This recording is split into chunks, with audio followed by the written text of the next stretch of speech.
See what happens when you cut your own hair? You use hair gel. Oh, God, do I look wore out or what? I'm only 4 years old.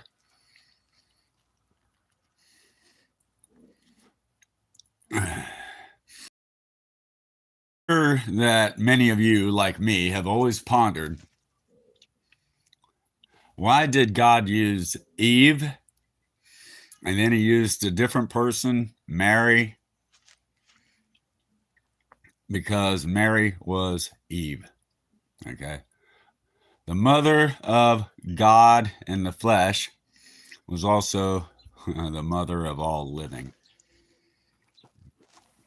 Because Eve rebelled, that gave God full right to reincarnate Eve back 8 times, or 7 more times. And one of those reincarnations, born again, Job 121, John 3:4, born again, Revelation 1:7, reincarnated. Okay, now let's think a minute about Mother Mary.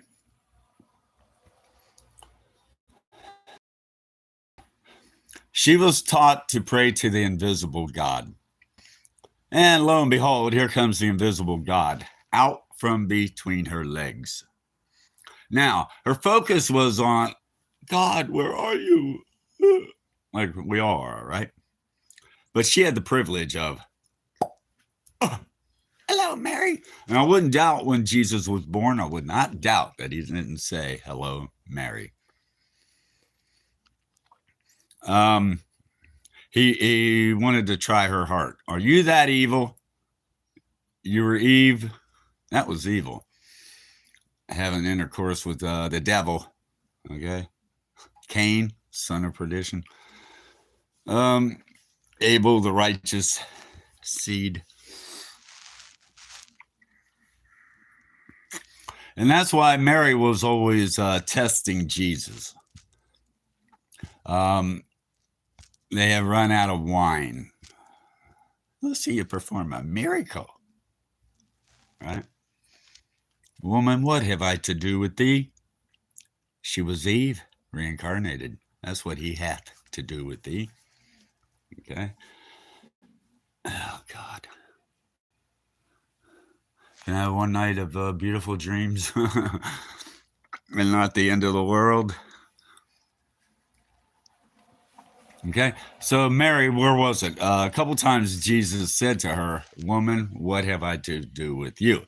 He called her woman because she was the first woman, Eve. He never called her mother. And the Mary rounded up the relatives to go out and tell Jesus to quit preaching. And that's in one of the other books also that John told you there are. In the canon, it says, lo, thy mother and thy brothers are outside and they desire to see you. Can you put the two of those together? I think so. Yeah. Mary was embarrassed by Jesus. She went out to try to get him to quit preaching to appease her life. Okay, so I can't think of all the scriptures right now, but when you read those bizarre scriptures, woman, what have I to do with you? Who is my mother? Who is my brother? Right? All that. Now you understand why he called her woman and why he would say, what do I have to do with you? What? My time has not yet come.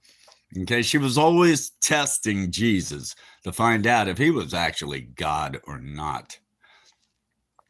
Remember when Jesus was 12 and they went on a 3-day journey before they realized he wasn't with them, and they turned around, went back to Jerusalem and found him teaching the elders and the scholars, and they were astonished at his words?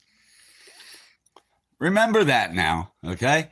Because Joseph had a day where, he's like, Jesus, Mary, all of you, dysfunctional, do your thing. but I'm taking my portion of the gold. 3 wise men brought Jesus gold when he was 2 in a house and made him filthy rich.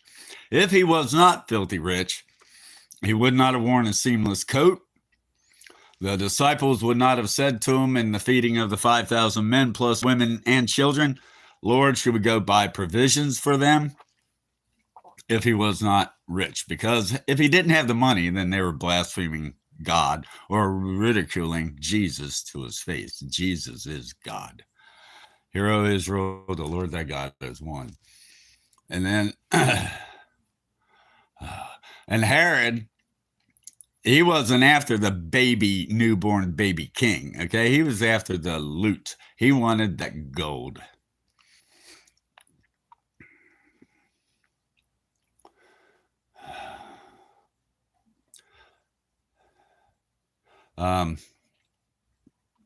Yeah. So Joseph of Arimathea was Joseph, the betrothed of Mary. Pilate, with all that uprising and uproar and chaos and confusion about Jesus, who did no evil, okay, all that commotion, no way Pilate would have given that body to anyone except the father of Jesus, okay? So Joseph Arimathea, rich man, right? That was Joseph, the father of Jesus, betrothed of Mary.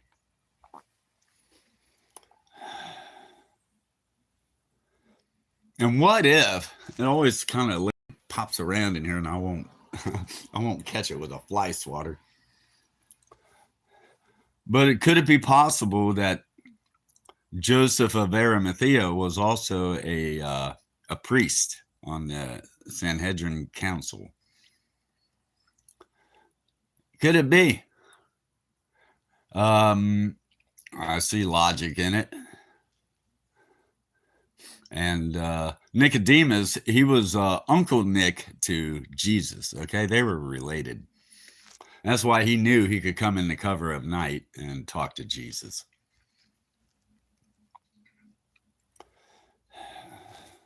Give me a scripture, Lord, to get out of this. Jeremiah 26.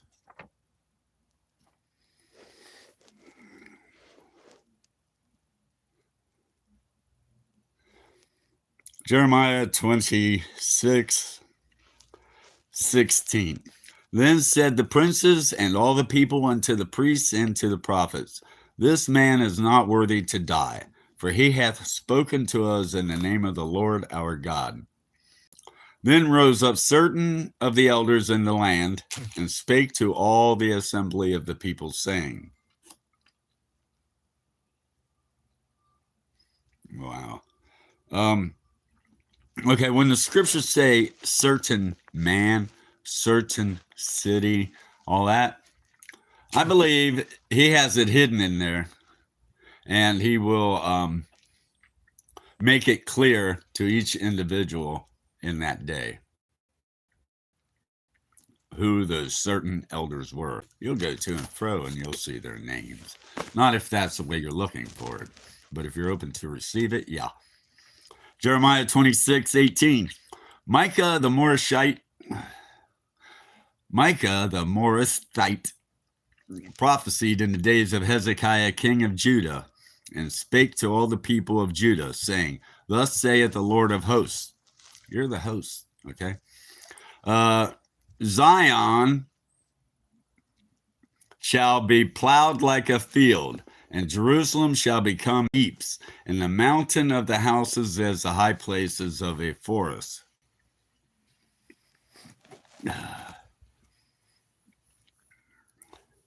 Thus saith the Lord of hosts, Zion shall be plowed like a field. Zion, okay? Your mind is going to be plowed like a field with the truth and all. I see without seeing. And it's also a prophecy, Zion, No, it says Zion. Okay, that would only could be Mount Zion, but it doesn't say Mount Zion. It says Zion, which is Jones in Hebrew. Zion shall be plowed like a field, and Jerusalem shall become heaps.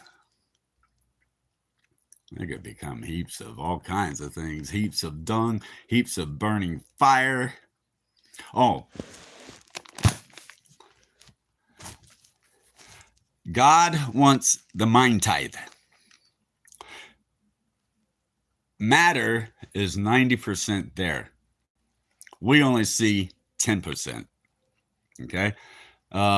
They tell you we use 10% of our brains. Use that 10% and give it to God. Okay. Mind tithe to God. And in that offering, you shall be made single in knowledge,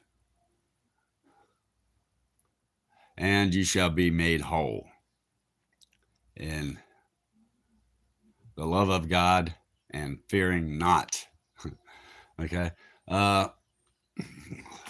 Yeah, so God wants the mind tithe. I touch this phone, I'm only touching 10% of what is really there. Okay? Apply the mind tithe to God, and you shall be whole. When the eye is single, the body is full of light. Help me, because I had it for a minute there.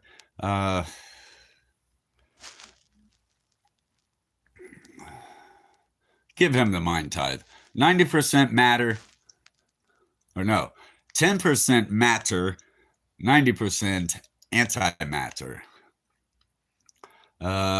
Give God. We all come. The Bible says we all come in with the equal knowledge of God. Okay, we all do. So if you don't believe in God, you practiced not to believe in God. My grandfather told me one time, he said, it's a lot easier not to believe in God. And I told him, I said, well, if I believe in God and I am wrong, I will never know that. But if you don't believe in God and you are wrong, you will know that. And Grandpa, I hate that thought. I saw his eyes rolling back in his head. His head was doing that. And I heard the Spirit, I was only like 14. And I heard the Spirit say, okay, that's enough, Gary. Leave him alone. You're overwhelming him. I've seen my guardian angel one time in a dream. Maybe guardian angels are female. I don't know. It looked like a female. And she was taller than me and a brilliant blue. And she came to me in a dream to tell me, don't do that. What I was plotting. When they had, 50 hostages with the Ayatollah and all that in 1979. Well, I was going to do something about it. And an angel had to come and tell me, no, you're not born for that. And I could have done something about it. Okay. Hitler started with 15 men. I had a car club with 15 guys in it. Okay. And they would have never known what was coming, because I thought the end was coming around 1980. Okay.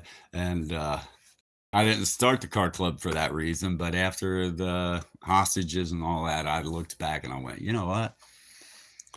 It didn't take that much to get 15 people. And the angel came to me in a dream, showed me a war going on inside of the United Nations on the 4th floor. Big brother, huh? What happens on the 4th floor there? All I saw was a war, and it was the left gaining on the right. This was back in like 1979. And the left was gaining on the right. And I don't know why I was inside of the United Nations building on the 4th floor. But the dream started like that. I heard all this commotion in the hallway, went over, found the door in the dark. There was a window with a little light coming through so I could see it in the dark. And I opened the door and I peeked to see what was happening. The United Nations military, I don't know if this is official, but they had a patch with a circle on their left shoulder. Wow, left. Circle within a triangle. And then, if I recall right, Army green fatigues. And so I peeked out, you know, naturally it's at an angle. So I opened the door, and right there was the United Nations military. And they're shooting guns at each other down the hallway. So and I knew when I saw that, I'm like, oh, the good guys are there. I don't have to worry. Yeah. So I looked to the left to see what was going on, they were fighting with or whatever. And it was like the Contra type guerrillas. And they were gaining on the right. They were advancing forward. And where I saw the right, they were on the edge of a hallway shaped like a T. Okay. And I'm right here in the hallway. Barely went a few steps and then teed into something with a fence railing going around and down the steps to the front door. I looked, saw they were gaining, and I hurried up and shut the door. And I thought, okay, they didn't see me on the left. So maybe I could open the door and do a big leap, a skip, and get in behind them and bolt out of the building.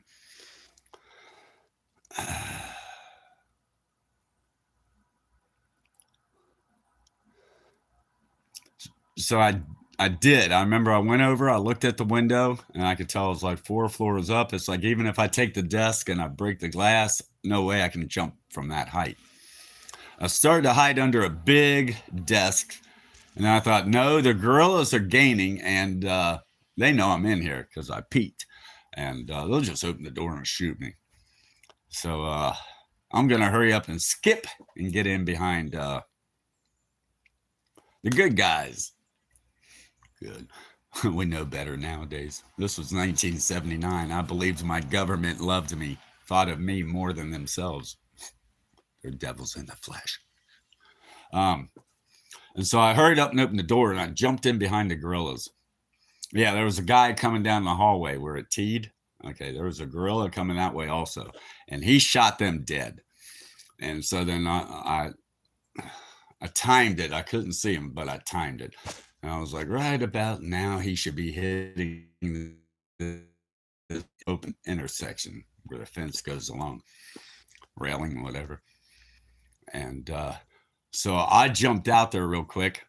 And just as I jumped out, the guy came down with a bead on me, and he went like this. And right as he was ready to pull the trigger, I timed it so it was too late, and I helped him pull the trigger. I grabbed his hand, slipped my finger in there, and bam, blew his face off with his own finger.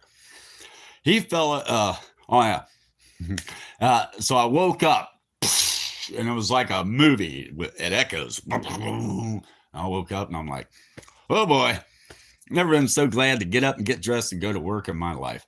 So I got my shoes on, sitting on the bed, tying my shoes. Next thing I know, I fell back and fell asleep.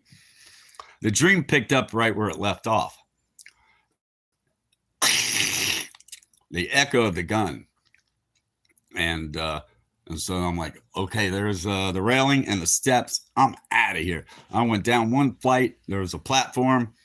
Turned left to go down the flight and turned right to go out the door. And there was an angel, a blue angel, sitting there in a lawn chair. And just as I went past her, she stood up and went. That's all she did. And in the dream, I had a cigarette in my mouth. And I was scared for my life. And I went like this, and I pushed her away. I put my hands on her face, and I was like, get away from me, you old bat. Boom. And instantly I started crying, and then I woke up from the dream, and there were tears running down my face. Okay. I think it was like the next day or whatever that the Contras, Central America, Ronald Reagan, drugs for arms and whatever all that was. Okay. It's been going on, and now it's in your face. Okay. Every day, these lefties, right? Right. They're devils in the flesh, people. That's what their motivation is. They know there's reincarnation. They don't know that there's only 8. It is limited. Okay, we have an expected end. They don't. Malachi 4:6 curse. Perpetual reincarnations without remedy. They have no remedy. But they don't know that. No, there is reincarnation, and that they'll keep being whatever they do now to destroy the earth and set it up for themselves. They know they'll be reincarnated back into that family system, whatever. They know that. That's their belief. And if that's what they believe, that's what's going to happen. Okay, so we're at that point now. They know they have all the technology, all the stupid Americans that they need. You know, he, thee, them, they. Okay, them and they means more than one. That's how ignorant you are. And they have been allowing you gays to have your gay pride marches and everything else. So just like with Hitler, when they announce a new world order, you're the first ones they're coming for. They know who you are. You've been out there dancing in the streets, foaming out your shame without shame. You want us to recognize you and pity you, and it's okay. Just be all you can be if you're going to be gay. Okay. You seek our approval daily. You don't need our approval. Go be the faggot you are. So that when the nude world order takes over, they will come kill you first, you little faggot. Okay? Faggot in your thinking. Wake up to your reality. They're out to get you and your grandbabies. It only takes 2 to 3 generations, 20 years each, to completely change the mindset of that nation or the world. Guess what? They've been at it from the beginning. You have an AI on the back of your dollar bill with a web net and an owl on it. OWL, one world leader. Okay? They've been playing you. They have the capstan on that pyramid on the back of your dollar bill. AI. That shall be your God. Oh, yeah, you love that idea. Let's just bring God together and make him simple and get rid of the real God. Okay? That's what they're after. And if you let them implant you with Neuralink, Noel scum, I know who you are, and you are scum. You're part of the plan. Everything he tells you, we better not do it. He turns right around and does it.